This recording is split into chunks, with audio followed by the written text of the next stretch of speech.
The story begins with Kazuhiro explaining that everyone has their own unique gift or extraordinary trait. Some people possess spiritual powers, some are incredibly talented artists, while others are naturally attractive and admired by the opposite sex. Meanwhile, a beautiful silver-haired elf girl can be seen relaxing in a peaceful garden with her black cat. Kazuhiro then reveals that he also possesses a mysterious ability that ordinary people do not have. The story then shifts to Kazuhiro's everyday life in Japan. At exactly 6 p.m., the office worker finishes his tasks and prepares to head home. His co-workers invite him out for dinner, but he politely declines, preferring to leave work on time instead of trying to impress others for career advancement. After returning to his apartment, he changes into comfortable clothes and prepares a homemade bento, along with a cup of green tea. Kazuhiro explains that sleeping is both his favorite hobby and the greatest source of happiness in his life, and the bento he prepares is closely connected to that unusual habit. At exactly 8:30 p.m., he lies down and falls asleep as soon as he drifts off.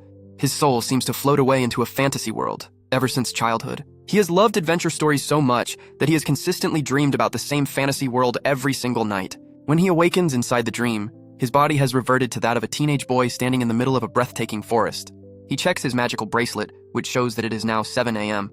Picking up his backpack and sword, he sets off on another adventure. While washing his face in a nearby river, Kazuhiro notices that his body ages extremely slowly in this world, making him still look like a young child. Suddenly, someone gently calls his name. It is Marie Belle, better known as Mari, a beautiful elf girl who is over 100 years old. Mari has recently joined the Mages Guild, and she playfully teases Kazuhiro for still camping with such simple equipment, seizing the opportunity. Kazuhiro invites her to explore the ancient ruins of Nosel, while tempting her with the delicious lunch he has prepared. Blushing shyly, Mari happily accepts. During their journey, Kazuhiro explains that the ruins were once a magnificent underground city that mysteriously collapsed 1,000 years ago. After entering, Mari casts a light spell to illuminate the dark temple corridors. Kazuhiro is amazed that the ancient structures remain so well preserved, especially since earthquakes are so common in Japan. Eventually, they stop to rest on a large circular platform. This is the moment Kazuhiro has been waiting for. He opens his lunchbox, revealing inari sushi and chikuzeni. The moment Mari tastes the sushi, her face lights up with excitement. She is amazed by how fresh and delicious it is and eagerly asks where such wonderful food comes from. Kazuhiro tells her that he was born in Japan, an island nation located so far away that it probably does not even exist on the maps of her world. Although Mari initially refuses to go on more outings because she wants to focus on studying magic, she eventually gives in and agrees to accompany him every once in a while. Their adventure suddenly comes to a halt when they encounter a lizard man lurking in a dark hallway. Instead of drawing his sword, Kazuhiro casually walks over and greets the monster with a friendly high five. It turns out he has spent the last 3 years learning the monster language. The lizardman warns them that a black dragon deeper inside the ruins has become extremely aggressive because it is currently nesting during egg-laying season. Unfortunately, Kazuhiro's curiosity gets the better of him, and he convinces Mari to continue into the dragon's lair. Disaster strikes when the enormous dragon suddenly awakens. Before they can escape, the exit behind them is completely sealed. With nowhere left to run, the dragon unleashes an overwhelming torrent of flames. Without hesitation, Kazuhiro throws his arms around Mari to shield her from the attack, believing that they are about to die together. He closes his eyes and accepts their fate. However, when he opens them again, he finds himself lying in his apartment bed back in Japan. To his absolute shock, Mari is lying right beside him, fast asleep beneath the blanket with no clothes on. Moments later, Mari wakes up as well. The instant she realizes where she is, she lets out a deafening scream that echoes throughout the entire apartment building. Panicking, she hurriedly wraps herself in the blanket while angrily demanding an explanation. Kazuhiro desperately swears that he did nothing inappropriate before rushing out of the apartment to buy her some clothes. After enduring the embarrassment of shopping for women's clothing, Kazuhiro returns to find Mari standing by the window, staring in awe at the breathtaking skyline of Tokyo from the high-rise apartment. He calms her down and invites her outside to get something to eat. Mari changes into the sailor-style school uniform Kazuhiro bought for her and happily remarks on how light and comfortable the fabric feels. Before they leave, Kazuhiro gives her a black knitted hat to hide her pointed elf ears so she will not attract unwanted attention, and Mari readily agrees. The two then drive to a traditional Japanese family restaurant, where Kazuhiro orders a full course of tempura and sashimi for both of them. After the waitress leaves, Mari asks him to explain exactly how she ended up in Japan and why Kazuhiro now appears as a fully grown adult instead of the young boy she knows. Kazuhiro shares his theory that, all this time, his soul has been traveling to Mari's world whenever he falls asleep. Then, because they were embracing each other when the Black Dragon's flame struck, Mari was accidentally pulled across dimensions and brought into the real world with him. Mari, who initially believed she had died, finally relaxes after hearing Kazuhiro's explanation. She feels even more relieved when he suggests that she may be able to return to her own world simply by falling asleep. Her worries quickly disappear once their meals arrive. Mari is completely captivated by the incredible flavors. her eyes sparkling with pure joy as she enjoys every bite. Later, the two of them stroll side by side beneath blooming cherry blossom trees, where Kazuhiro warmly and officially welcomes the beautiful elf girl into his world. The story continues as Kazuhiro recalls the moment when Mari suddenly appeared in his bedroom for the very first time. Afterward, the two of them go outside to enjoy the beautiful cherry blossoms blooming under the night sky. Mari is amazed that Kazuhiro's world has no life-threatening monsters roaming around. However, Kazuhiro explains that even without monsters, humans are still capable of fighting each other because this world is far from peaceful. Hearing this makes Mari worry that she may never be able to return to her own world. Seeing her anxiety, Kazuhiro warmly suggests that they simply live together for the time being. He even promises to take her all around Japan, from relaxing at hot springs and visiting ancient castles to trying all kinds of delicious local cuisine. To end the conversation, Kazuhiro gently pats Mari on the head, making the elf girl blush deeply while smiling sweetly. When they return to the apartment, Kazuhiro teaches Mari the traditional Japanese greeting people say when they come home. Mari remains excitedly talking about the beautiful cherry blossoms and the grilled corn they had just enjoyed together. Soon afterward, Kazuhiro tells Mari to get ready for a bath. While preparing the hot water, he quietly drifts into thought, feeling a little sad. If Mari ever manages to return to her own world, it would mean they would have to say goodbye. Meanwhile, Mari is fascinated by the automatic bathtub that fills itself with hot water. Kazuhiro explains that it is simply modern technology, not chantless magic as she had assumed. He also shows her a variety of fragrant bath products, making Mari feel as though she is being treated like royalty. She becomes so spoiled by the choices that she cannot even decide which scent to use. While Mari is bathing, Kazuhiro prepares dinner in the kitchen as he cooks. He realizes that if they had remained in the fantasy world, he probably would never have seen this adorable side of Mari. A little later, Mari emerges from the bathroom with her damp hair wrapped in a towel. She immediately catches the irresistible aroma of Kazuhiro's cooking, smiling. Kazuhiro tells her to sit patiently while he finishes preparing the meal. With a serious expression, Mari watches him closely, convinced that whatever he is cooking must be incredibly delicious. She is proven right when Kazuhiro lifts the lid off the pot, revealing a steaming bowl of katsudon served over hot rice and garnished with fresh herbs. Mari's eyes sparkle with excitement as the two happily enjoy the meal together. During dinner, Kazuhiro shares something strange he has discovered. He can only bring food and drinks into the dream world.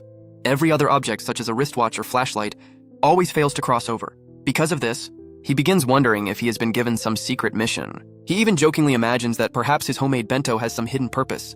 Mari quickly tells him to stop worrying about the bento for a moment, and instead asks whether anyone has ever instructed him to do anything in that mysterious world. Kazuhiro answers that no one has, because he always believed everything was just an ordinary dream. The two continue discussing what might have triggered Kazuhiro's ability to travel between worlds. Eventually, the conversation shifts to a more urgent problem. Even if they successfully send Mari home, they would awaken once again inside the Black Dragon's extremely dangerous nest. Realizing how serious the situation is, Kazuhiro immediately opens his notebook and begins an emergency strategy meeting. One idea is to use the dragon eggs as hostages, but Mari rejects the plan immediately. She explains that dragons would never allow humans who know the location of their nest to leave alive. Mari also describes just how terrifying magical dragons truly are. They possess extraordinary intelligence, and their devastating dragon breath once destroyed entire islands and even triggered volcanic eruptions. Since they cannot come up with a workable plan, Kazuhiro asks for something simpler, such as rumors or information about the dragon's personality. Mari then reveals an interesting fact. The dragon is extremely fond of wheat beer brewed in the harbor city of Osroy. It even disguises itself as a human from time to time just to visit the city peacefully and enjoy the local beer. The moment Kazuhiro hears this, a clever smile spreads across his face as a brilliant idea forms in his mind. Later that night, exhausted from the day's events, Mari jumps onto Kazuhiro's soft bed and wraps herself in the blanket. According to their plan, they attempt to return to the fantasy world by recreating the exact position they were in when they first crossed dimensions, sleeping while tightly embracing each other. Although both of them blush nervously at first, they eventually fall asleep while holding each other. When they wake up, they discover they have successfully returned to the dark cave of the dream world, still holding hands. Mari is overjoyed that their experiment worked. Suddenly, however, a gigantic purple dragon emerges from the abyss, roaring so loudly that rocks begin collapsing all around them. Kazuhiro immediately tells Mari to stay behind him while he attempts to negotiate peacefully.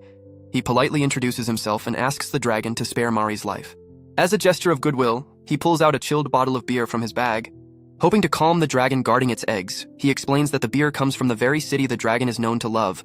The dragon is completely stunned. It cannot understand how a human knows the dragon language, is familiar with its favorite drink, and somehow survived being hit directly by its flames without suffering a single injury. Remembering the previous encounter, the dragon promises not to kill them, as long as they explain how they survived. After Kazuhiro tells the story of how his dreams allow him to travel between worlds, the dragon becomes fascinated and proudly shows them its 3 enormous white eggs. While Mari quietly rests her hand on the warm cave floor, the dragon suddenly catches the delicious aroma coming from Kazuhiro's katsudon bento and immediately asks for some. To make eating and drinking more convenient, the dragon decides to use a transformation spell. Mari watches in amazement as the dragon's body shines brilliantly before transforming into a beautiful woman with long purple hair and a single horn growing from her head. Without wasting any time, the dragon woman eagerly asks for Kazuhiro's beer and freshly made katsudon. The instant she tastes the katsudon, her eyes widen in shock. She devours the entire meal, declaring it unbelievably delicious. Kazuhiro then pours her a frosty mug of beer topped with thick foam, which she happily drinks in one gulp, feeling completely satisfied. The dragon woman offers one of her own scales as payment for the wonderful meal. Mari is absolutely stunned. In this world, a single dragon scale is worth an enormous fortune, and Kazuhiro had obtained one in exchange for nothing more than a bowl of katsudon. Seeing the dragon woman looking disappointed because the food is already gone, Kazuhiro offers her his spare bento. In return, she gives him a beautiful glowing blue crystal containing her dragon blood from when she laid her eggs. Knowing how unbelievably valuable such an item is, Mari urgently tells Kazuhiro to accept the trade immediately, and he does so without hesitation. The dragon woman then opens the cave entrance for them and invites them to visit again someday, but only if they bring 4 more servings of katsudon. After safely escaping the cave, Mari is still trembling with fear and instinctively grabs Kazuhiro's hand tightly. She explains that dragon blood has the power to cure virtually any illness. If anyone discovered they possessed such an invaluable treasure, people would immediately become suspicious of how they had obtained it. At that moment, Kazuhiro finally realizes why the ancient underground civilization was destroyed 1,000 years ago. People foolishly disturbed dragons during their once-every-millennium nesting season. Enraged, the 3 dragons annihilated the city and claimed it as their own nest. The 2 eventually agree that Kazuhiro should keep the glowing blue crystal, since his world is much safer than Mari's, finally. Mari asks Kazuhiro to start teaching her Japanese so that one day she can accompany him back to his world again. Touched by her heartfelt request, Kazuhiro happily agrees. The story continues as Kazuhiro returns home from work and finds Mari diligently studying Japanese by watching television. The elf girl is carefully pronouncing each hiragana character one by one while writing them down in a notebook. Seeing her determination, Kazuhiro is genuinely impressed, although to be honest, he still isn't completely used to seeing a beautiful silver-haired elf living in his apartment. As soon as Mari notices that Kazuhiro has come home, she cheerfully greets him. In return, Kazuhiro proudly shows off the discounted ground meat he bought on the way home. Explaining that he plans to make homemade gyoza, he also brings out a bottle of white wine and some cheese. Mari admits she isn't very good with alcohol but says she wouldn't mind trying a little. While Kazuhiro is busy cooking in the kitchen, Mari suddenly demonstrates the self-introduction she has been practicing. Her pronunciation is already remarkably fluent, leaving Kazuhiro both amazed and proud. Mari explains that her learning strategy is to memorize complete sentences first, before breaking them down into individual words and grammar. As Kazuhiro opens the bottle of wine, he tells her that mastering a new language normally takes thousands of hours of study. Mari casually replies that she plans to become fluent in just 2 months, since she can continue studying in the fantasy world while her body is sleeping in the real one. A funny misunderstanding follows. When Kazuhiro asks Mari to smell the aroma of the freshly poured wine, she mistakes his meaning and instead leans over to smell Kazuhiro's jacket.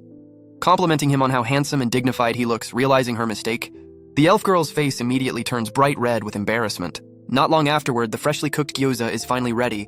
Mari instantly falls in love with its crispy exterior and juicy, tender filling. The delicious flavor pairs perfectly with the chilled white wine. By the end of dinner, Mari is completely full, slightly tipsy, and happily thanks Kazuhiro over and over again. Later, while Kazuhiro washes the dishes, Mari suddenly grows worried about their valuable belongings, especially the dragon scale, and wonders what happens to them while they are in the real world. Kazuhiro reassures her that everything they leave behind in the fantasy world will remain perfectly safe and will automatically return to them the next time they wake up there. Relieved, Mari admits that she still has a large number of assignments waiting for her at the Mages Guild. Once that concern is settled, Kazuhiro proposes their next adventure, exploring the ancient mining ruins of Uja Peak in search of legendary magic stones. Mari happily agrees on one condition, that Kazuhiro prepares another delicious bento for the trip. That night, Kazuhiro quietly watches Mari sleeping peacefully beside him. He feels grateful that she has become part of his life, but at the same time, he cannot stop wondering whether his peaceful days will come to an end if she ever returns to her own world. When they awaken in the fantasy world, Kazuhiro is greeted by a tiny blue bird fluttering against his face. After getting ready, he unfolds a map leading to Uja Peak. Under normal circumstances, the journey would take an entire week by horse-drawn carriage.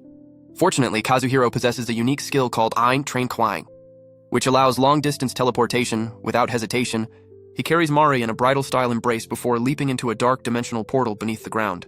During the teleportation, Kazuhiro explains that this rare ability is normally exclusive to traveling merchants.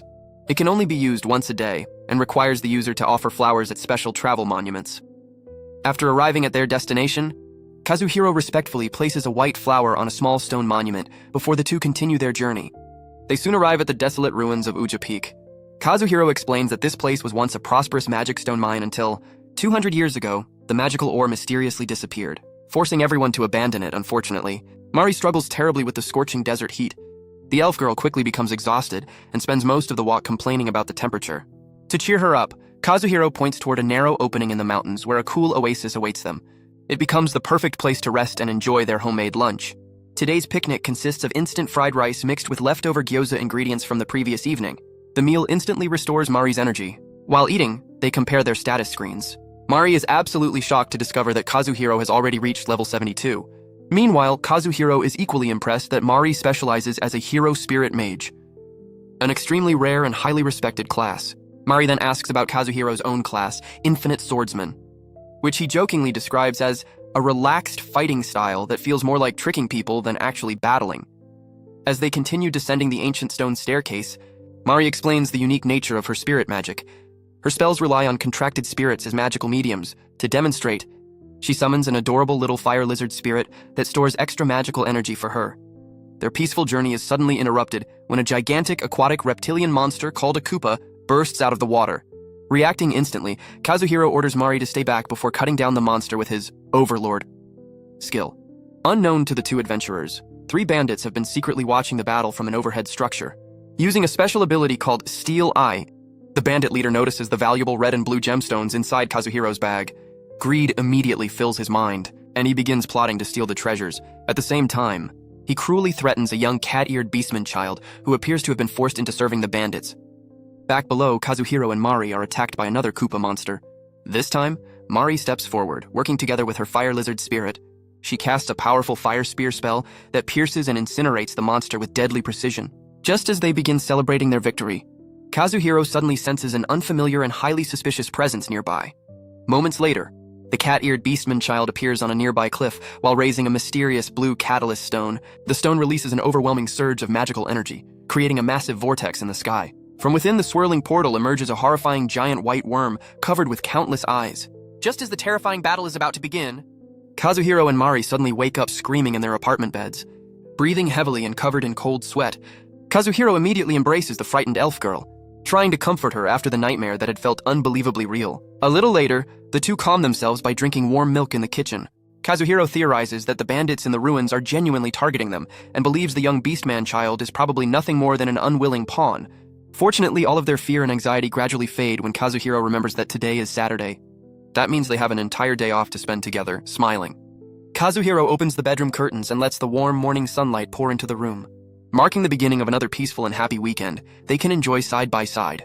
The story continues beneath the shade of lush green trees on a bright, sunny day there. Mari, the beautiful silver-haired elf, is happily crouching down and gently petting a brown cat wearing a red collar. Nearby, Kazuhiro quietly watches the heartwarming scene without saying a word. Deep inside, he reflects on how peaceful this moment feels, especially after the dangerous monster attack they experienced in the other world just the day before. As he watches Mari playing with the cat, Kazuhiro recalls the memories of her very first day off since moving to Japan. The scene shifts to a pedestrian bridge overlooking a river flowing through the city. Mari is fascinated by how clean and well-maintained the river is, although she notices that the water spirits there seem unusually weak. Kazuhiro explains that the area used to suffer frequent flooding, which is why the river is now carefully managed. Since Mari cannot hear the voices of the spirits in this world at all, she says it reminds her of her childhood before she first learned how to communicate with spirits. Hearing that, Kazuhiro chuckles and compares it to his own experience of entering Mari's world for the first time as a level 1 adventurer. After agreeing to pay more attention to the world around them, their conversation is interrupted by the sound of a cat meowing from a nearby park bench. Delighted, Mari immediately walks over and tries talking to the cat. Kazuhiro gently reminds her not to startle such a cautious animal. Fortunately, after sniffing Mari's hand, the cat becomes completely friendly, asking to be petted while purring contentedly. Mari becomes so excited that she imitates a tiger claw pose, leaving Kazuhiro speechless as he rubs his forehead in disbelief. Their next destination is a modern public library, where Kazuhiro hopes Mari can continue studying Japanese. Mari is amazed by the brightly lit interior. In her own world, libraries are intentionally kept dark and dusty to better preserve ancient books. Understanding how valuable books are in the fantasy world, Kazuhiro simply smiles as Mari imagines how wonderful it would be to study magic in such a comfortable library. He then guides her toward the children's picture book section.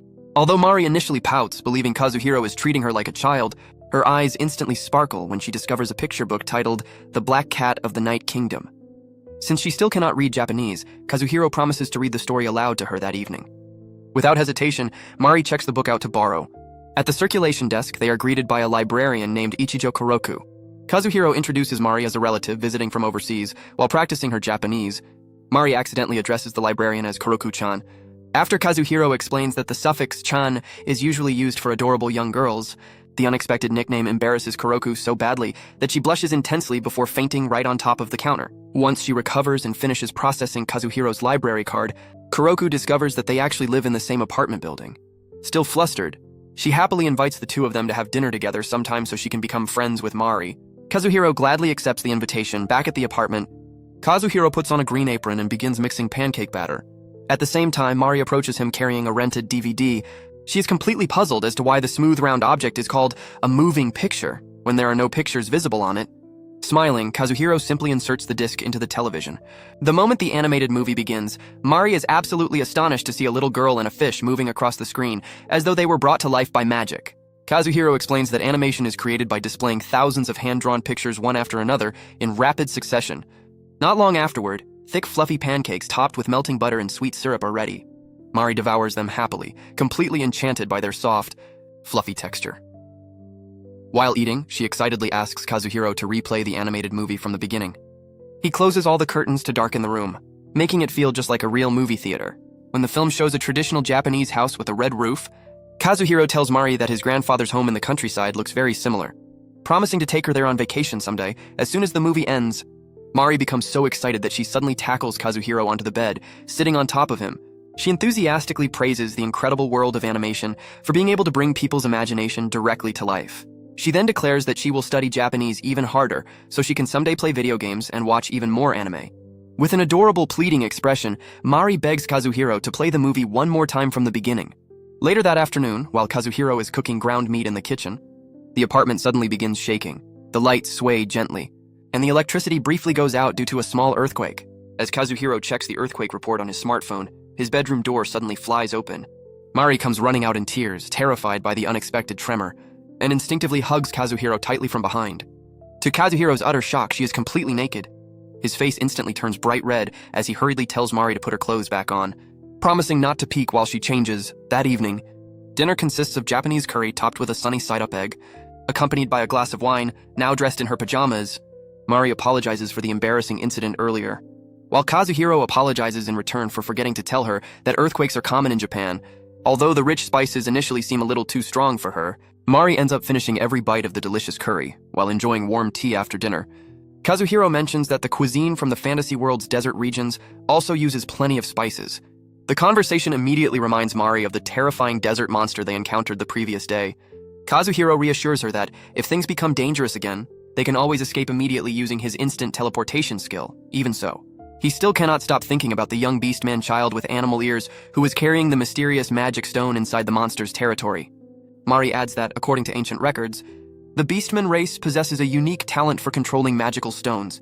As the night grows later, Kazuhiro keeps his promise by reading The Black Cat of the Night Kingdom aloud, while Mari lies comfortably beneath the blankets. Listening to the story, Kazuhiro quietly reflects on how much brighter and happier his nights have become ever since Mari entered his life. Before long, Mari peacefully falls asleep, and Kazuhiro gently turns off the bedroom light before going to sleep himself.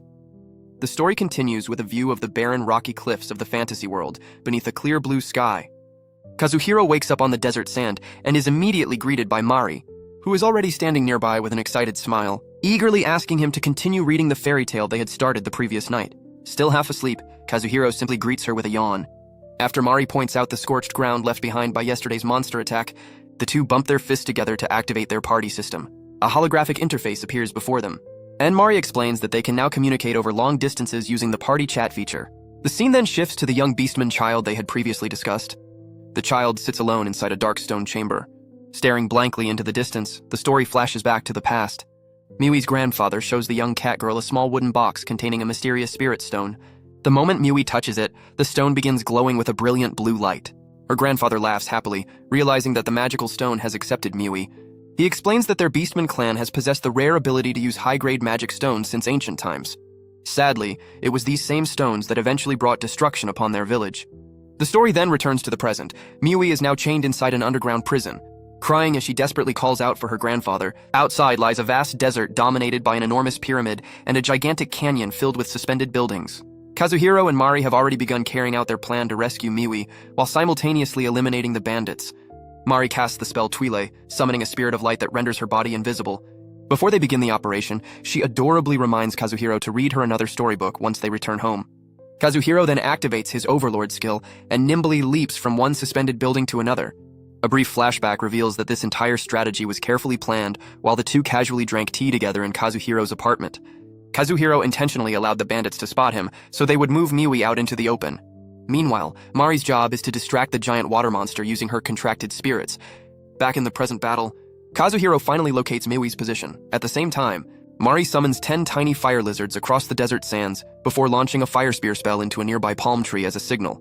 As expected, one of the bandits soon notices Kazuhiro moving across the rooftops. Moments later, a gigantic, many-eyed water monster erupts from the oasis. Mari immediately bombards it with fire spear spells, forcing the creature to focus entirely on her. The resulting chaos creates the perfect opportunity for Kazuhiro to reach the terrified Miui, who is trembling atop a wooden platform. At first, Miui believes Kazuhiro has come to take revenge on her. Instead, he calmly speaks to her in the Beastman language, reassuring her that he has come to help through tears. Miui explains that the Cat Beastman tribe is weak, her grandfather was kidnapped, and she was forced to summon monsters to attack innocent travelers without hesitation. Kazuhiro slices through Miui's chains with his blade just moments before the bandit leader and his men surround them. Realizing how incredibly fast Kazuhiro is, the bandit leader pretends to negotiate, demanding Kazuhiro's treasure bag in exchange for the key to Miui's shackles. Knowing it is nothing more than a cheap trick, Kazuhiro refuses. The bandit leader immediately orders his subordinates to attack. Kazuhiro effortlessly dodges every sword strike. One massive bandit wearing heavy armor attempts to block his escape, but Kazuhiro slips beneath the giant's legs, causing the armored brute to lose his balance and fall straight into the water below. Unfortunately, during the confusion, Miui is recaptured by an archer positioned high on the cliffs. Forced to improvise, Kazuhiro activates his phantom skill, creating illusionary clones that confuse the enemy. He orders Miui to hide behind the ancient ruins before reactivating Overlord, charging directly into the bandits while striking them with the hilt of his sword and effortlessly weaving through a rain of arrows. In the middle of the fierce battle, Mari sends him a magical message reporting that she has successfully driven the water monster back into the oasis. As the situation grows increasingly chaotic, the bandit leader activates a detection skill and discovers Mari hiding among the bushes. Without hesitation, he fires an enormous purple magic blast, carelessly killing several of his own men in the explosion. The cunning bandit leader has already figured out that Kazuhiro's teleportation skill has a weight limit. Using that knowledge, he grabs Miui at knife point and orders Kazuhiro to throw away his sword cornered. Kazuhiro immediately embraces Miui and attempts to escape using Overlord. Unfortunately, the combined weight exceeds the skill's limit. Instead of reaching a safe location, they fall from the cliff and plummet into the desert below. Thankfully, the thick sand cushions their landing, preventing any serious injuries without wasting another second. Kazuhiro activates Overlord once again, carrying Miui away before the bandit leader can launch another spell. At the bottom of the oasis, the enormous water monster suddenly appears before them once again. Surprisingly, this time it shows no intention of attacking. Instead, it slowly extends one of its tentacles toward Miui. The spirit stone in the young beastman's hand immediately begins shining with an intense blue light. At that moment, Kazuhiro realizes that the monster had never been targeting them at all. It had been searching for the spirit stone from the very beginning. Miui remembers her grandfather's story about how their village was destroyed 200 years ago because of reckless magic stone mining. After a moment of hesitation, she decides to hand the spirit stone over to the ancient guardian. The creature gently accepts it before peacefully disappearing beneath the water. Unexpectedly, this causes the entire oasis to collapse. The ground caves in, revealing an enormous spiral staircase descending deep into a newly discovered underground labyrinth. A short time later, Mari runs over and immediately hugs Miui tightly. Unable to resist the adorable catgirl beastman, the scene then shifts to Kazuhiro, reporting everything that happened to the commander of the kingdom's soldiers. The commander thanks him for rescuing Miui, promises that she will be cared for safely, and announces that a military expedition will soon be sent to investigate the mysterious labyrinth. Standing at the edge of the enormous spiral passage, Kazuhiro gazes into its seemingly endless depths with a satisfied smile, filled with excitement. He eagerly looks forward to the countless adventures waiting for him in the future. The story continues inside the grand hall of a magnificent castle, where several groups of adventurers are gathered in lively discussion. In one corner of the hall, Kazuhiro and Mari are also chatting together.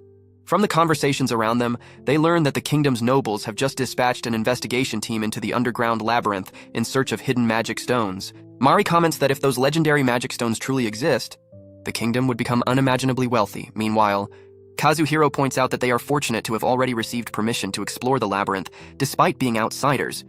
However, Mari suddenly becomes uncertain because her rank within the Mages Guild is still too low, making it likely that she could be replaced by a higher-ranking mage. Hearing her concerns, Kazuhiro firmly declares that if Mari cannot go, then he has no interest in exploring the labyrinth either. To him, the adventure would only be enjoyable if they experienced it together. His heartfelt words instantly cause the elf girl's cheeks to blush bright red. The scene then shifts elsewhere, inside a backpack. Two mysterious gemstones, one glowing red and the other blue, shine brilliantly in the darkness. Deep within a hidden chamber, the enormous purple dragon with glowing patterns across its body slowly awakens. The dragon mutters that humans have become far too reckless by opening the entrance to the cursed labyrinth. Even so, the dragon seems excited about this once-in-a-thousand-years event and secretly hopes to meet Mari and Kazuhiro again so it can enjoy another one of their delicious homemade bento meals. The story then returns to modern-day Japan on a peaceful morning. Mari eagerly enjoys breakfast consisting of toasted bread, soft-boiled eggs, bacon, and fresh lettuce. Kazuhiro smiles warmly as he teaches her to dip the toast into the runny egg yolk. Mari immediately copies him with childlike enthusiasm. After breakfast, while putting on his gray business suit for work, Kazuhiro discusses a new strategy for exploring the labyrinth. Their greatest advantage, he explains, is their unique ability to travel freely between the two worlds. Every time they either fall asleep or die in the fantasy world, they immediately wake up in their apartment in Japan. That means they never have to carry large amounts of supplies during their adventures. At first, Mari pouts, complaining that Kazuhiro has always been able to play it safe thanks to that ability. However, she quickly brightens up after remembering an overlooked guild regulation. They are allowed to explore the labyrinth as long as they can prove they are partnered with a sufficiently capable companion. Satisfied with their plan, the two bump their fists together before Kazuhiro heads off to work. On the crowded Monday morning commuter train, Kazuhiro quietly thinks about how to convince the guild to grant them official permission. His thoughts drift back to the dangerous battle against the bandits, where Mari had nearly been taken hostage and his own arm had been injured protecting her. That incident made him painfully aware that he still was not strong enough to keep Mari completely safe. Both of their fighting styles focus heavily on overwhelming offensive power, while lacking reliable defensive abilities. What they really need is a durable frontline defender, a tank. But unfortunately, they have neither the money nor the connections to recruit one. Meanwhile, back at the apartment, Mari happily spends her morning cleaning with a modern vacuum cleaner, deciding that it is much more convenient than using magic. After finishing the housework, she sits at the dining table and seriously studies Japanese hiragana so she can better understand the anime she loves watching. Around lunchtime, she heads into the kitchen to prepare lunch using Kazuhiro's marinated chicken recipe. She roasts the chicken together with potatoes and onions in the microwave. As the meal cooks, the delicious aroma of herbs and seasonings fills the apartment, making Mari's stomach rumble with hunger. Once the food is ready, she happily enjoys her lunch while sitting on the bed and binge-watching her favorite anime series. At exactly the same time, poor Kazuhiro can only eat a cold yakisoba bread at his office desk while daydreaming about how wonderful it would be if he could be eating lunch together with Mari instead. His thoughts are interrupted by a message from his neighbor, Hiroku, asking what Mari thought about the fairy tale book she borrowed from the library. Kazuhiro replies that Mari absolutely loved it. Even though she ended up falling asleep before hearing the ending, seeing the opportunity, Hiroku immediately invites Kazuhiro and Mari on a double dinner date with her husband as a way of becoming closer friends. Later that evening, they first meet at a charming old-fashioned coffee shop. Mari wears a stylish knitted cap and proudly remarks that she feels much more elegant and mature. However, when she bravely takes a sip of black coffee, she immediately wrinkles her face at the bitterness, laughing softly. Kazuhiro quickly pours milk and sugar into her cup, making the drink much smoother and sweeter. A short while later, Kuroku arrives together with her husband, Toru. After exchanging introductions, Toru invites everyone to the French restaurant he has already reserved. Upon entering the warm and elegant restaurant, Kazuhiro nearly breaks into a cold sweat after seeing the expensive menu prices. Fortunately, Toru insists on paying for the entire meal as an apology for his wife's sudden invitation. At the dinner table, Mari becomes completely confused by the many different forks and knives arranged before her. Patiently, Kazuhiro teaches her proper Western dining etiquette, explaining that each course begins with the outermost utensils. One beautifully presented appetizer after another is served, leaving Mari thoroughly impressed. Finally, the main course arrives, a perfectly cooked beef steak accompanied by warm vegetables. The aroma alone is enough to amaze her. The instant she takes her first bite, the flavor is so incredible that she dramatically bangs her forehead against the table in delight. She even grabs Kazuhiro by the collar, while jokingly complaining that the food is so delicious she might never enjoy meals back in her own world again. During the cheerful dinner, Kuroku and Toru teasingly ask whether Kazuhiro and Mari are actually dating. Since they look so perfect together, the unexpected question causes Kazuhiro to choke on his drink before frantically denying it. While enjoying dessert and after-dinner drinks, Kuroku compliments Mari on how rapidly her Japanese has improved. Blushing shyly, Mari admits that she has been learning mostly by watching an anime about a peaceful Japanese countryside inhabited by 3 mysterious creatures. Their pleasant conversation continues until Kazuhiro mentions that he plans to take Mari on a sightseeing trip to Aomori. Hearing this, Toru suggests that they first try a shorter getaway to Chichibu, where they can experience a traditional hot spring owned by one of his acquaintances. He even offers to make the reservation for them. After dinner, the 4 part ways in a nearby city park, Kazuhiro once again thanks Toru for treating everyone to such a luxurious meal. Meanwhile, Kuroku happily shows Mari pictures of her pet cat and invites her to visit their apartment the following Monday so they can watch her DVD collection together. Although Kazuhiro is initially hesitant about letting Mari visit someone else's home while he is at work, he eventually gives in after seeing the excitement shining in the elf girl's eyes. As they walk home beneath the glow of the streetlights, Mari quietly admits that she had been extremely nervous about having dinner with people she had never met before. However, she is grateful that she decided to go and sincerely thanks Kazuhiro for always staying by her side and making her feel safe. Kazuhiro gently replies that it is actually Mari who has transformed his once lonely and monotonous life into one filled with happiness and color. As they continue walking side by side beneath the star-filled night sky, their hands slowly find each other and intertwine naturally. Unfortunately, the romantic atmosphere is interrupted when Kazuhiro suddenly remembers the dangers of the labyrinth. He seriously suggests that Mari prioritize her own safety and allow the guild's official expedition to enter first while they continue preparing until their party is truly strong enough. Mari simply laughs, teasing Kazuhiro for being far too overprotective and stubborn. Even so, the beautiful elf girl continues smiling happily as she keeps holding Kazuhiro's hand all the way home. The story shifts to the royal hall of Aralai there. Haka delivers an official report about the discovery of a new labyrinth within the Ujapik ruins. The labyrinth is enormous, with a danger level exceeding AA rank. Surprisingly, instead of being frightened, everyone in the hall erupts in excitement, already imagining the countless treasures hidden inside. Haka then announces that the ruins have been completely sealed off from outsiders to secure the valuable magic stone resources. Upon hearing this, Kazuhiro and Mari, who are standing among the crowd, react very differently. Mari is clearly worried about everyone's safety, while Kazuhiro takes a more realistic view, believing that human nature is inevitably driven by the desire for wealth. Not long afterward, Mari invites Kazuhiro to visit Master Aja, a senior mage who is leisurely enjoying a cup of tea while using magic to manipulate the teacup.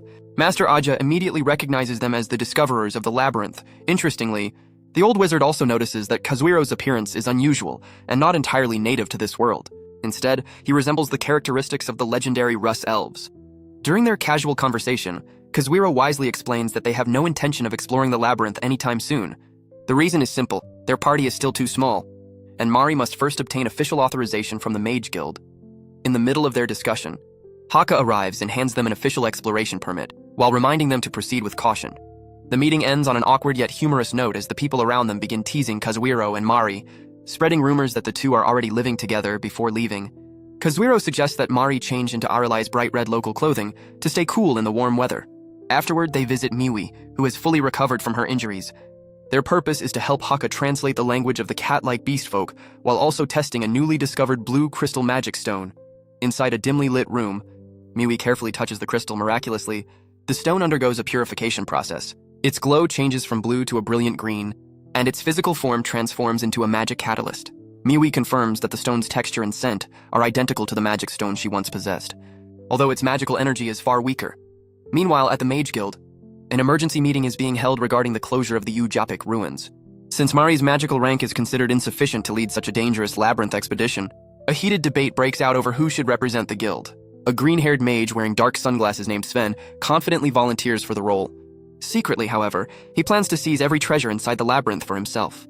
His proposal is immediately opposed by Lud, who firmly insists that Mari, as the original discoverer, should retain the right to lead the expedition. Unable to reach an agreement, the guild postpones its final decision until Mari returns. After the meeting, Sven secretly meets with a mysterious figure wearing a horned mask. The two begin plotting a sinister conspiracy, intending to steal all of the labyrinth's treasures once they gain access. The scene then shifts to Kazuhiro and Mari, who are escorted by lizard soldiers deep into a massive cave. There they encounter the enormous purple magic dragon, who has just given birth to several adorable baby dragons. The dragon soon transforms into her human form, a beautiful black-haired woman with elegant horns. To Kazuhiro's surprise, the dragon woman suddenly bursts into tears. She is utterly exhausted after continuously sharing her magical energy with her newborn children without having the chance to eat or sleep. To make matters worse, she is devastated when she discovers that the bento box Kazuhiro brought is completely empty. Earlier, Miwi had already discovered that the dragon's pink scales and blue blood contained magical energy far too powerful to be purified. Even more strangely, they remained connected to the remnants of an active magical contract despite the great distance. Seeing the dragon woman overwhelmed with stress and exhaustion, Kazuhiro impulsively invites her to spend the weekend relaxing at a traditional Japanese hot spring, or onsen, back in Japan.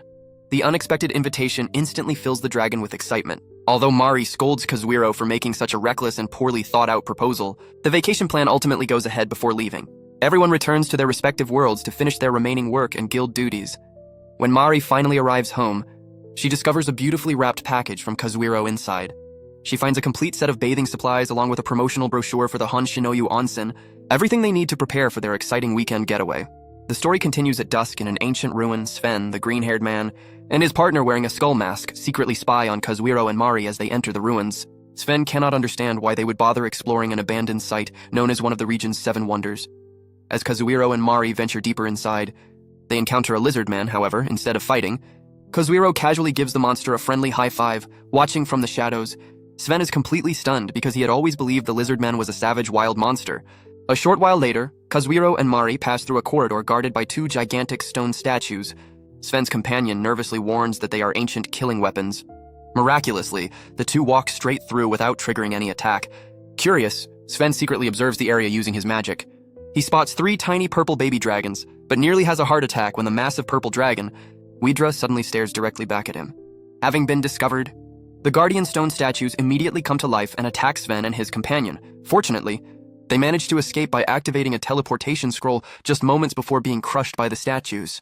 Meanwhile, Widra pays no attention to the intruders at all, dismissing them as nothing more than insignificant insects. Instead, she calmly prepares to go to sleep so she can travel to the modern world.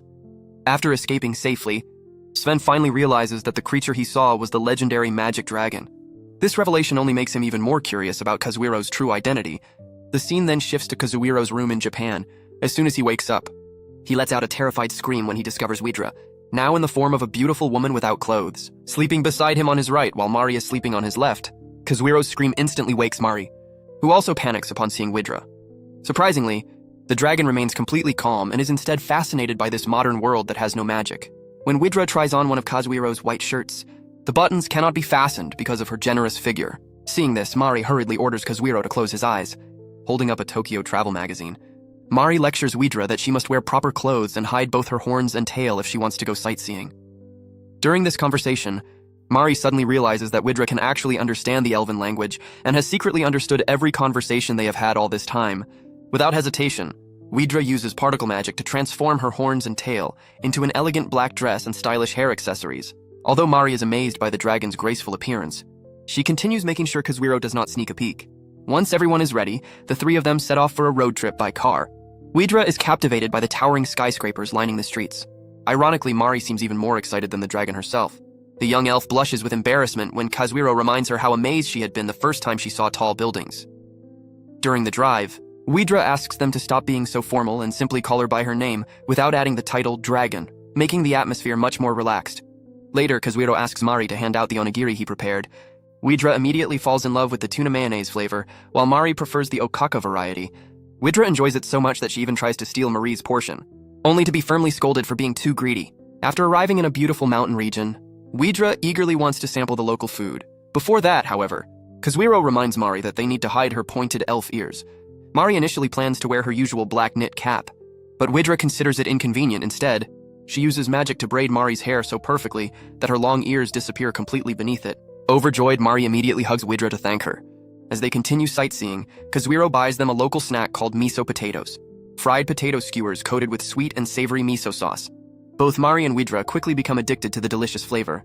Their journey finally reaches its main destination, the Honshinoyu Onsen Inn. Mari is thrilled the moment she sees its traditional Japanese entrance. Inside their room, Mari and Widra immediately relax on the tatami floor. Mari is pleasantly surprised to discover that their room includes a private hot spring bath. Kazuhiro deliberately rented it so that no one would notice Mari's elf ears. However, since Widra's hairstyle has already concealed them perfectly, they decide to visit the larger public bath instead.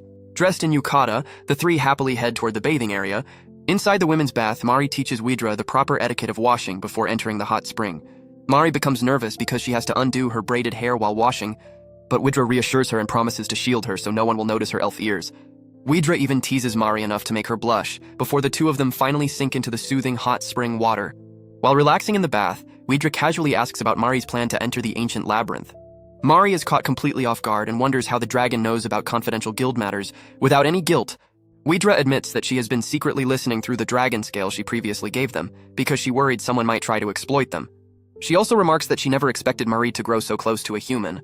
Widra's playful personality soon resurfaces as she jokingly calls Kazuhiro a coward for never making the first move by touching or kissing Mari, wanting a more private conversation. Widra invites Mari into the sauna. Inside the steamy room, Mari feels as though her entire body is being cooked by the intense heat. She asks what Widra really meant earlier. Widra explains that without realizing it, Mari has gradually changed both her way of thinking and her behavior simply because she wants to remain by Kazuhiro's side. Hearing this, Mari sadly admits that she believes Kazuhiro has no romantic interest in her and only sees her as a child. Widra immediately reassures her that Kazuhiro actually feels the same way, but is simply too polite and overly cautious to express his emotions. She then secretly whispers a clever plan that Mari can use to test Kazuhiro's true feelings. After finishing their bath, Mari meets Kazuhiro, who has been waiting outside. Kazuhiro notices that Mari's face is bright red, but she simply claims she stayed in the sauna for too long. The two quietly sit together, soaking their feet while drinking cold bottles of Ramoon. In the peaceful atmosphere, Mari thanks Kazuhiro, telling him that being with him always makes her feel safe and at ease. Slowly, she moves closer and gently holds his arm. Gathering her courage and remembering Widra's advice, Mari suddenly leans forward and softly kisses Kazuhiro on the forehead. The unexpected gesture completely catches Kazuhiro off guard. His face instantly turns bright red with embarrassment. With an innocent smile, Mari cheerfully invites him back to their room, leaving Kazuhiro frozen in place as he desperately cools his burning face with his bottle of Ramoon. When they return to the room, they find Widra lying face down across the table. Completely exhausted from waiting so long without food, not long afterward, their order of giant waraji katsudan finally arrives. Mari and Widra immediately devour the enormous pork cutlets with incredible enthusiasm. Kazuhiro can only smile warmly as he watches Widra relax while sipping sake, while Mari complains that the dragon should not be drinking alcohol because she insists she is still too young. Watching the two of them bicker so naturally, Kazuhiro quietly realizes that Mari and Widra have truly become as close as real sisters. The story continues on a bright morning. Kazuhiro is leisurely driving his white car along a peaceful country road, while Mari sleeps soundly in the front passenger seat. Smiling warmly, Kazuhiro gently drapes a green blanket over the young elf's shoulders, fondly remembering the sweet moment when Mari kissed him. Unfortunately, the peaceful atmosphere is suddenly interrupted by Widra, who is sitting in the back seat. The dragon pouts with jealousy, feeling completely left out because Kazuhiro keeps paying all of his attention to Mari, feeling lonely. Widra complains that she was never invited to join the expedition into the ancient labyrinth. Even though she is an incredibly powerful, legendary magic dragon, when Widra actually starts crying because she feels unwanted by their party, Kazuhiro panics and quickly tries to comfort her. That evening, they pull over beside a small river to buy drinks from a vending machine. Beneath the soft glow of countless fireflies, Kazuhiro hands Widra a canned drink to help calm her down. Widra then explains that her real body is actually staying behind in her nest to care for her baby dragons. The human form traveling with them is merely one of her dragon avatars. Kazuhiro hesitates, worried about letting a mother enter such a dangerous labyrinth. However, Widra enthusiastically insists that she is more than willing to become their protector. As long as she gets paid with homemade bento lunches, more than anything, she simply wants to have fun traveling together with them. Eventually, Kazuhiro gives in and reaches out his hand, officially inviting Widra to join their party. A second later, however, he realizes he should probably ask Mari for permission first once she wakes up, leaving him flustered all over again. The scene then returns to the fantasy world. Widra happily stretches in the middle of the forest, while Kazuhiro and Mari prepare their magic staffs. Following Kazuhiro's advice to keep her true identity a secret, Widra instantly uses her magic to make her horns and tail disappear. Just as they are about to begin their journey, they are suddenly stopped by Sven, the arrogant, high-ranking mage dressed in flashy fur clothing and dark sunglasses. Mari quickly warns Kazuhiro that Sven has an infamous reputation throughout the Mage Guild, while Widra casually dismisses him as nothing more than an annoying insect. Without wasting any time, Sven begins interrogating Kazuhiro. He demands to know why the group's presence mysteriously disappears every night and questions him about the terrifying monster hidden inside the ruins. Realizing that Kazuhiro is hiding something, Sven lets out a sinister laugh and threatens to torture them until they hand over every treasure inside the labyrinth. The villainous mage immediately summons two floating purple magic swords. At the same time, he orders his skull-masked subordinate to attack while using spirit summoning magic to unleash powerful wraiths. Since Kazuhiro's previous sword had already been destroyed, Widra quickly tosses him an indestructible black and green sword, allowing him to face Sven head-on. A fierce battle erupts using his Hane's skill, which allows him to read his opponent's movements. Kazuhiro repeatedly dodges Sven's deadly sword attacks with remarkable precision. Meanwhile, Mari grows worried when Widra stubbornly refuses to use a protective barrier despite being surrounded by hostile spirits. Finally growing irritated, Widra calmly releases a fraction of her overwhelming purple dragon aura. The terrifying pressure instantly causes the enemy spirit summoner to burst into tears in fear and surrender on the spot.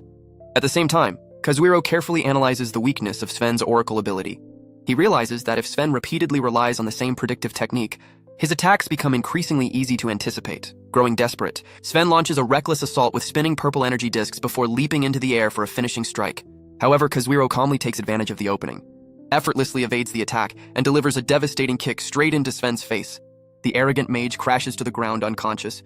As the surrounding guild members erupt into cheers, Kazuhiro is declared the decisive winner. After the commotion settles, Kazuhiro, Mari, and Widra head to the guildmaster's office at the top of the spiral tower. Standing before the elderly guildmaster, Mari confidently explains why she has chosen Kazuhiro and Widra as her companions for the Labyrinth expedition. Interestingly, the guildmaster immediately grants official approval after exchanging a few friendly words with Widra, as though the two have known each other for many years. Meanwhile, Sven and his accomplice are handed over to the guild's security forces to receive their punishment. With all their business in town finally complete, the group returns to the kingdom of Aralai, where they receive a warm welcome from Miwi. The cheerful cat beastfolk girl is so happy to see them again that she immediately rushes over and hugs Mari tightly. Widra then presents Miwi with a dragon bloodstone, asking her to forge it into a brand new weapon. Under Widra's guidance, Miwi channels her green magical energy into the rare material. After an intense forging process, she successfully creates a beautiful purple magic staff. Widra proudly presents the newly forged staff to Mari as a gift.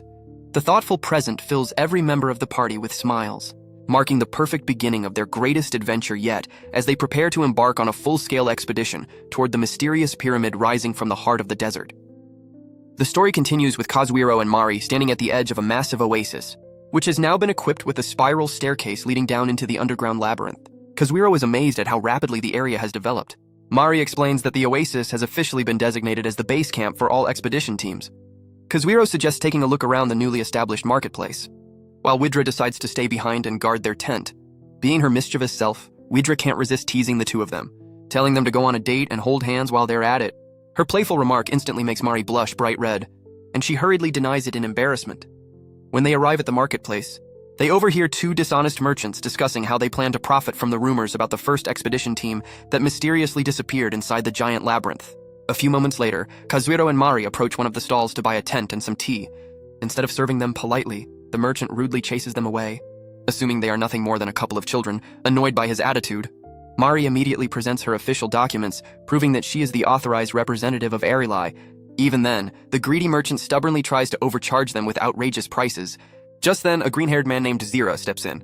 Zira firmly scolds the merchant and explains that Kazuhiro's party are the legendary discoverers of the labyrinth, the very people responsible for bringing prosperity and business to the area.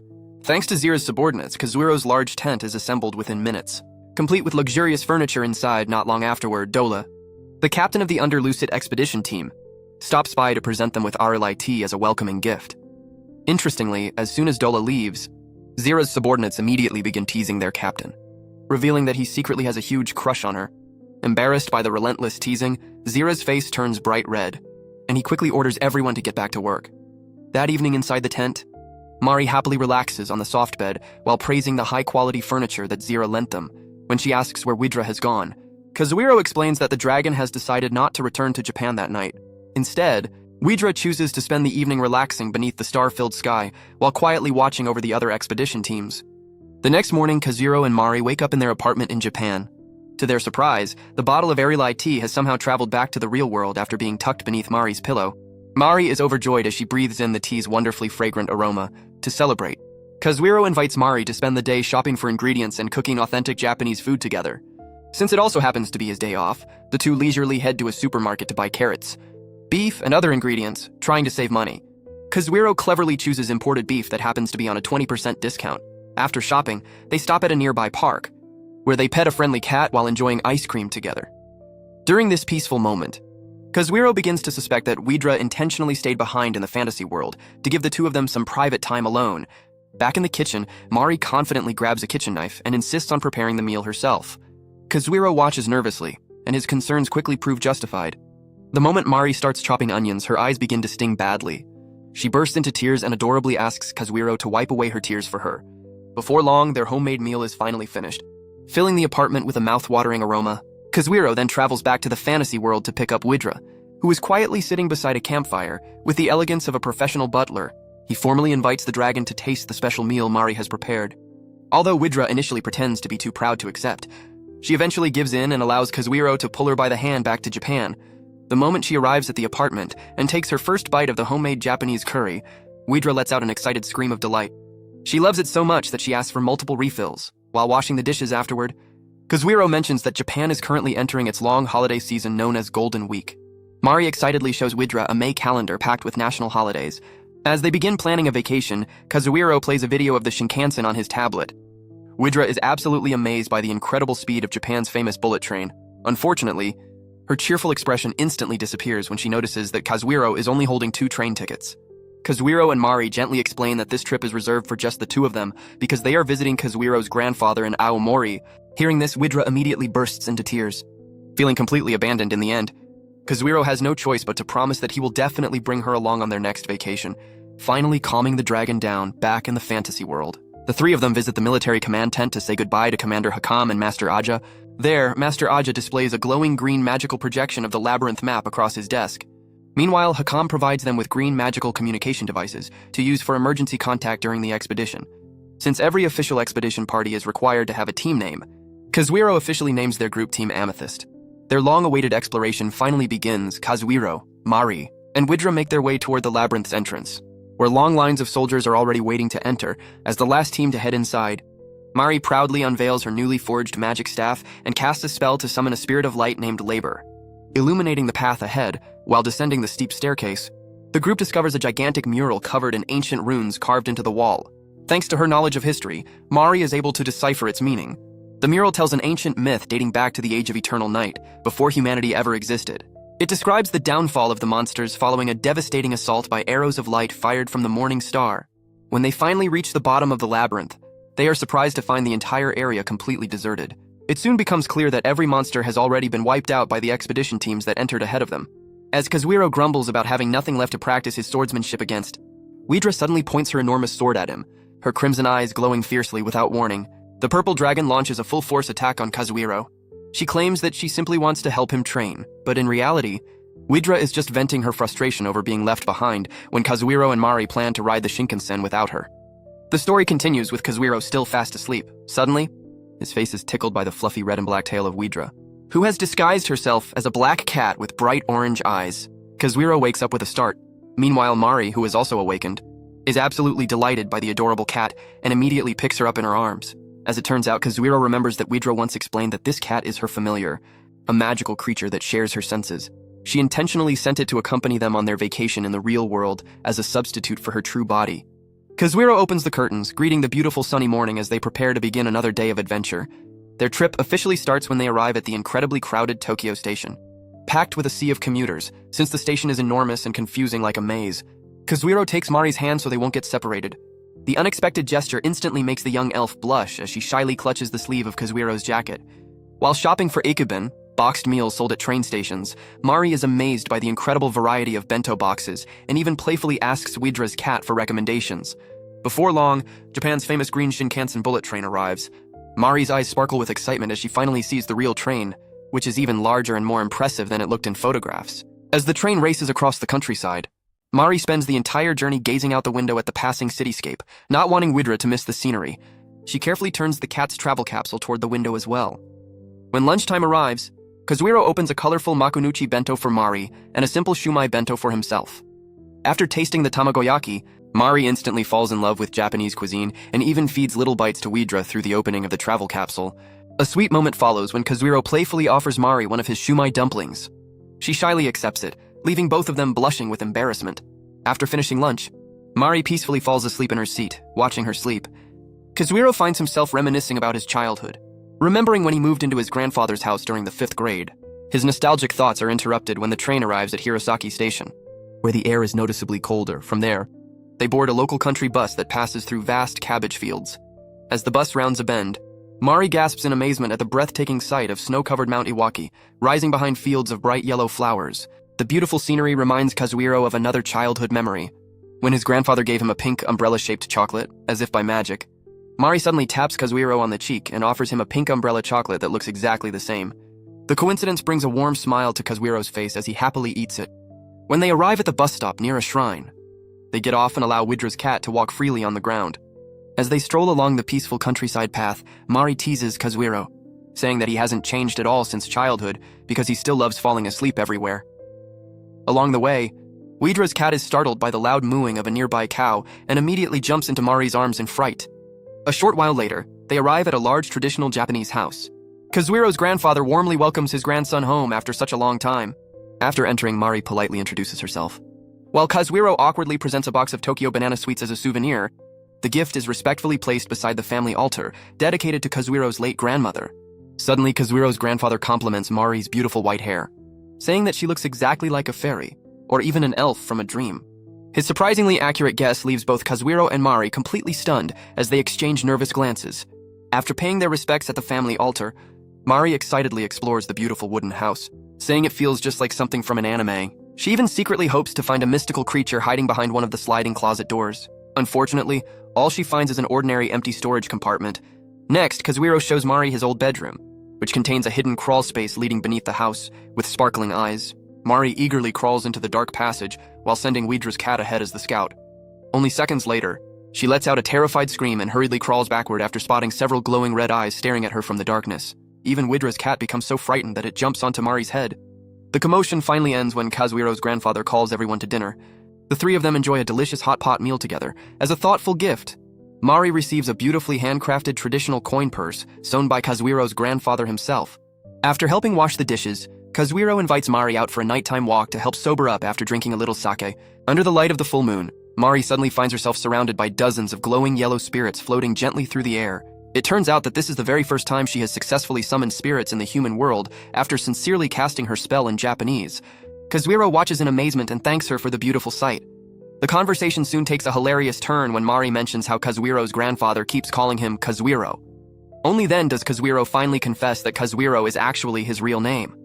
The name Kazuhiro, which Mari has been using all this time, was simply the result of a typo in his dream world profile. Realizing her embarrassing mistake, Mari's face turns bright red. Mortified, she repeatedly shouts, "Kazuhiro-san! Kazuhiro-san!" over and over until Kazuhiro nearly gets a headache from hearing it. When they finally return home, Kazuhiro's grandfather greets them while holding Widra's cat and asks whether they've recovered from the effects of the sake. In reality, both of their faces are still bright red, not from the alcohol, but from the awkward conversation about Kazuhiro's real name, overwhelmed with embarrassment. Mari hurriedly orders Kazuhiro to take a bath before fleeing back inside the house. After finishing his bath, Kazuhiro finds Mari quietly drinking apple juice on the porch beneath the starry night sky, watching her peacefully. He can't help wondering how his younger self would have reacted if someone had told him that one day he would bring a beautiful elf girl home to meet his grandfather. Later that night, after Kazuhiro has fallen fast asleep, his grandfather quietly peeks through the sliding door. He gently places a red flashlight beside the room and smiles warmly as the tiny yellow spirits continue dancing through the night, faithfully watching over the peaceful sleep of the two young travelers. The story continues with Kazuhiro finding himself submerged in deep blue water, filled with countless bubbles. For a moment, he wonders whether he is still dreaming or has finally awakened. Feeling reassured by Mari's presence beside him, he eventually opens his eyes completely. To his surprise, he awakens inside a mysterious room resembling a vast library. There, Widra suddenly appears to greet him. Kazuhiro is stunned, believing the dragon had already returned to her nest to care for her children. However, Widra casually explains that traveling such a distance is nothing more than a leisurely stroll for a dragon like her. Soon afterward, Widra and Mari happily reminisce about how delicious the Japanese hot pot and sake were the previous night. They even reveal that Widra's black cat secretly joined in and tasted the sake as well. Seeing how energetic the two of them still are, Kazuhiro suggests taking the day off to rest. He also proposes visiting the hot spring near his grandfather's house the following morning. The moment Widra hears the word bath, she immediately draws her sword with excitement, while Mari eagerly prepares her magic staff as well. Both of them insist that Kazuhiro fight them first, arguing that soaking in a hot spring feels best after working up a good sweat. Terrified, Kazuhiro has no choice but to run for his life as the two relentlessly chase after him, leaving him lamenting the loss of his peaceful day of rest. The following morning at his grandfather's house, Kazuhiro greets Widra's cat soon afterward. Mari wakes up looking brighter than ever. Kazuhiro's grandfather welcomes them and announces that a traditional Japanese breakfast is ready. Together, they enjoy steaming rice, grilled fish, rolled omelets, soup, and nori. Mari completely falls in love with Japan's freshly cooked rice, while Kazuhiro's grandfather explains that the soup was cleverly prepared using leftovers from the previous night's hot pot. After breakfast, Kazuhiro's grandfather lends them his beloved white pickup truck so they can explore the area. Unfortunately, Ouidra's cat has to stay behind with the grandfather because pets are normally prohibited inside the hot spring. When they arrive at the onsen, the receptionist warmly welcomes them and immediately compliments Marie on her beauty. Moments later, the receptionist notices Ouidra's cat secretly peeking through the glass entrance.